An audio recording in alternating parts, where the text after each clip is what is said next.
नमस्कार दोस्तों, कविता Yadav YouTube channel पर आप सभी का स्वागत है। टीजीटी पीजीटी हिंदी और एनटीए नेट के नए पाठ्यक्रम के आधार पर अपनी तैयारी को आगे बढ़ाते हुए आज की क्लास में हम करने वाले हैं हिंदी के संबंध में विभिन्न विद्वानों के मत। हिंदी के संबंध में विभिन्न विद्वानों के मत अथवा कथन आज की क्लास में हम करेंगे।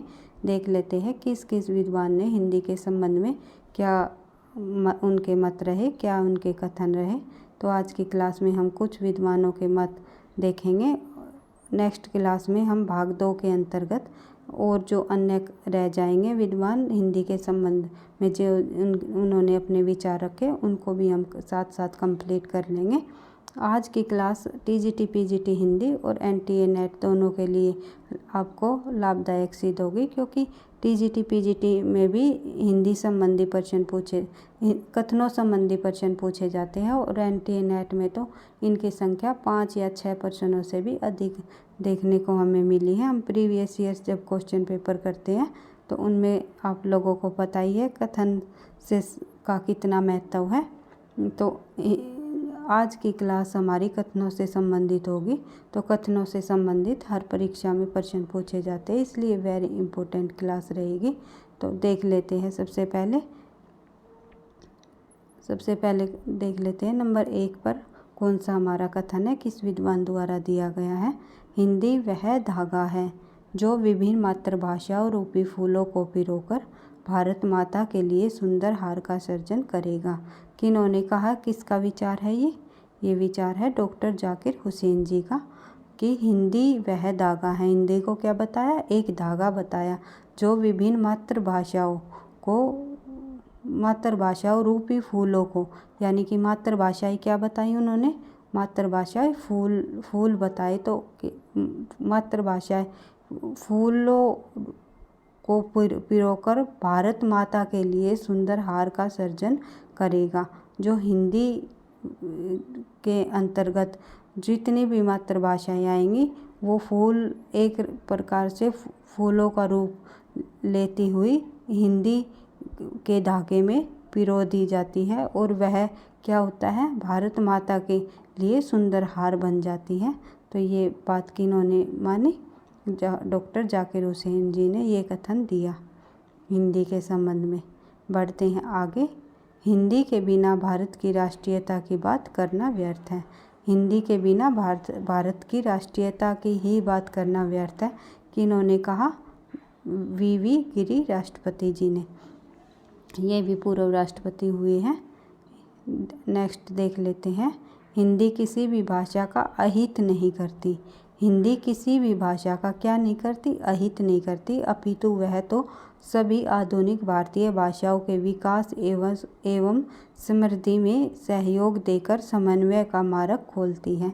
ये किन्होंने कहा, ये भी पूर्व राष्ट्रपति हुए हैं, ज्ञानी जेल सिंह जी ने ये कथन कहा है। क्या कहा है कि हिंदी किसी भी भाषा का अहित नहीं करती, अपितु वह तो सभी आधुनिक भारतीय भाषाओं के विकास एवं समृद्धि में सहयोग देकर समन्वय का मार्ग खोलती है।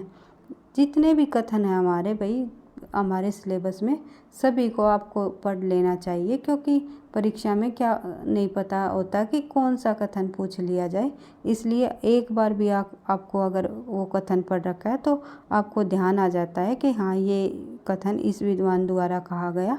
और कहीं कहीं आप कीवर्ड को भी पहचान करके आंसर ठीक कर सकते हो। जैसे कि अहित नहीं करती, किसी भी भाषा का अहित नहीं करती, सिर्फ इतना भी याद रख लोगे तो आपको याद आ जाएगा, हाँ, ज्ञानी जेल सिंह राष्ट्रपति द्वारा ये कथन कहा गया है। इसी तरह जाकिर हुसैन के कि सुंदर हार का सर्जन करेगा। तो एक एक दो शब्द भी आप याद रख लोगे कथनों में और फिर उनके को कीवर्ड की तरह आप ध्यान रख लोगे तो आपको बिल्कुल कथन याद रह जाएगा।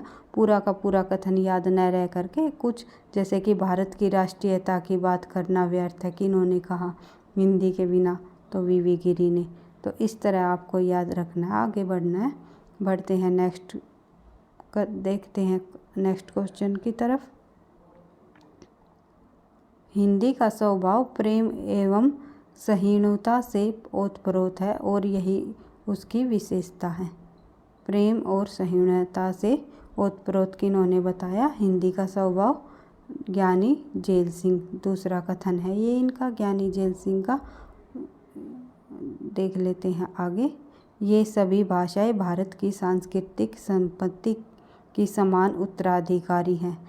जो ये सभी भाषाएं हैं ये भारत की सांस्कृतिक संपत्ति की समान उत्तराधिकारी है। ये भारत की राष्ट्रीय भाषाएं हैं। इनमें से हिंदी भारत की राष्ट्रीय संपर्क भाषा है। हिंदी भारत की राष्ट्रीय संपर्क भाषा है क्योंकि इस भाषा का परिवार सबसे बड़ा है। हिंदी भाषा का परिवार सबसे बड़ा है, यानी कि ये किन्होंने कहा? ये श्रीमती इंदिरा गांधी द्वारा दिया गया मत है हिंदी के संबंध में। क्या कहा एक बार फिर से देख लेते हैं। ये सभी भारत की सांस्कृतिक संपत्ति के समान उत्तराधिकारी है। ये भारत की राष्ट्रीय भाषाएं हैं और इनमें से हिंदी भारत की राष्ट्रीय संपर्क भाषा है क्योंकि इस भाषा का परिवार सबसे बड़ा है। बढ़ते हैं आगे। जितनी भी भाषाएं हैं सभी भाषाओं के बारे में इन्होंने कहा कि जो 22 भाषाएं हमारे संविधान में इंक्लूड की हुई हैं उन सभी के बारे में इंदिरा गांधी जी ने बोला है कि ये सभी भाषाएं भारत की सांस्कृतिक संपत्ति की समान उत्तराधिकारी है। ये भारत की राष्ट्रीय भाषाएं हैं और इनमें से हिंदी भारत की राष्ट्रीय संपर्क भाषा है क्योंकि इस भाषा का परिवार बड़ा है। ये किन्होंने कहा? श्रीमती इंदिरा गांधी जी ने।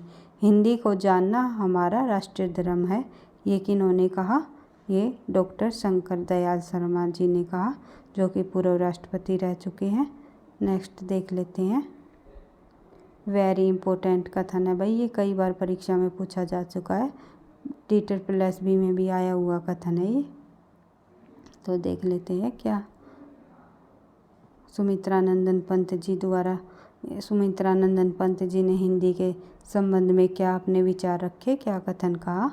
मैं कुंजी हूँ कहता हूँ हिंदी को, मैं कुंजी हूँ कहता हूँ हिंदी को। लोकायतन में ये पंक्ति दी गई है। मैं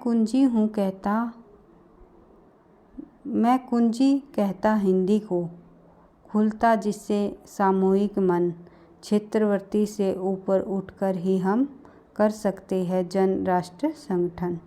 मैं कुंजी कहता हिंदी को, खुलता जिससे सामूहिक मन, क्षेत्रवर्ती से उठकर ही हम कर सकते जन राष्ट्र संगठन। ये कथन किसका है? ये सुमित्रा नंदन पंत जी ने लोकायतन अपने काव्य में दिया गया है। तो सुमित्रा नंदन पंत जी का ये कथन है। तो बढ़ते हैं आगे। भारत के सभी धर्मों और विभिन्न भाषा भाषियों ने हिंदी के विकास में योगदान दिया है। वह किसी विशिष्ट वर्ग, प्रदेश या सामूहिक की भाषा न होकर भारतीय जनता की भाषा है। ये कथन भी इम्पोर्टेंट है भाई, ये भी पूछा जा चुका है। तो सही आंसर क्या हो जाएगा हमारा? फादर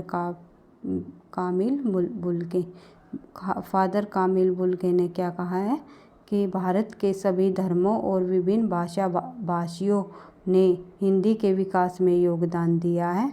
वह किसी विशिष्ट वर्ग, प्रदेश या समूह की भाषा न होकर भारतीय जनता की भाषा है। ये कथन किनका? फादर कामिल बुल्के। एक और नेक्स्ट अगला कथन भी फादर कामिल बुल्के का ही है। देख लेते हैं क्या है। हिंदी न केवल देश के करोड़ों लोगों की सांस्कृतिक और संपर्क भाषा है, वरन बोलने और समझने वालों की दृष्टि से दुनिया की तीसरी भाषा है। दुनिया की तीसरी भाषा किन्होंने माना हिंदी को? फादर कामिल बुल्के। बढ़ते हैं आगे। राष्ट्रीय के संगठन के लिए आज ऐसी भाषा की आवश्यकता है जिसे सर्वत्र समझा जा सके। ये किन्होंने कहा? ये बाल गंगाधर जी ने कहा, इनका कथन है। बढ़ते हैं आगे, देख लेते हैं। और भारत को एक सूत्र में बांधने के लिए हिंदी ही है ये सभी राष्ट्रभाषा होनी चाहिए। जवाहरलाल नेहरू जी का कथन है। जवाहरलाल नेहरू जी ने क्या कहा है, एक बार फिर से देख लेते हैं। भारत को एक सूत्र में बांधने के लिए हिंदी ही है, ये सभी राष्ट्रीय भाषा होनी चाहिए। आपको मालूम है कि इस राष्ट्र के लिए राष्ट्रभाषा की सख्त ज़रूरत है। हिंदी भारत की अधिकांश जनता की भाषा है, इसलिए कांग्रेस ने उसे राष्ट्रभाषा मान लिया है। ये कथन भी किनका है, जवाहरलाल नेहरू जी का। देख लेते हैं नेक्स्ट। हिंदी और उर्दू में कोई अंतर नहीं। हिंदी और उर्दू में कोई अंतर नहीं है, सिवाय इसके कि हिंदी नागरी लिपि में लिखी जाती है और उर्दू फारसी लिपि में। ये कथन भी जवाहरलाल नेहरू जी ने कहा। हिंदी और उर्दू में अंतर किन्होंने नहीं बताया, जवाहरलाल नेहरू जी ने। हिंदी और उर्दू में कोई अंतर नहीं है, ये किसने कहा, जवाहरलाल नेहरू जी ने हिंदी के संबंध में अपने विचार रखे। हिंदी को ऊंची से ऊंची शिक्षा का माध्यम होना चाहिए। हिंदी को ऊंची से ऊंची शिक्षा का माध्यम होना चाहिए, ये किन्होंने कहा, डॉक्टर भीमराव अंबेडकर जी ने अपना ये कथन दिया। इस प्रकार हमने देख लिया कि हिंदी के संबंध में विभिन्न विद्वानों के क्या कथन रहे, क्या मत रहे। तो कुछ विद्वानों के मत और कथन और रह जाते हैं, वो हम भाग 2 के अंतर्गत कर लेंगे। इसी तरह अपनी तैयारी को आगे बढ़ाते हुए हम अपने पाठ्यक्रम को कंप्लीट कर लेंगे। साथ साथ हम प्रीवियस ईयर्स के क्वेश्चन पेपर भी करते हुए आगे बढ़ रहे हैं। वीडियो अच्छी लगी तो लाइक करना, दोस्तों के साथ शेयर करना, चैनल पर पहली बार हो तो सब्सक्राइब कर लेना, पढ़ते रहना, आगे बढ़ते रहना। अगर कोई भी किसी प्रकार का कोई डाउट हो या कोई सलाह देना चाहते हो कि मैम इस तरह से क्लास ले लीजिएगा, तो आप कमेंट बॉक्स में लिख करके बता सकते हो। मैं बिल्कुल ज़रूर कमेंट बॉक्स पर आपके बताए गए सुझावों पर ध्यान दूँगी। पढ़ते रहना, आगे बढ़ते रहना। थैंक यू, धन्यवाद।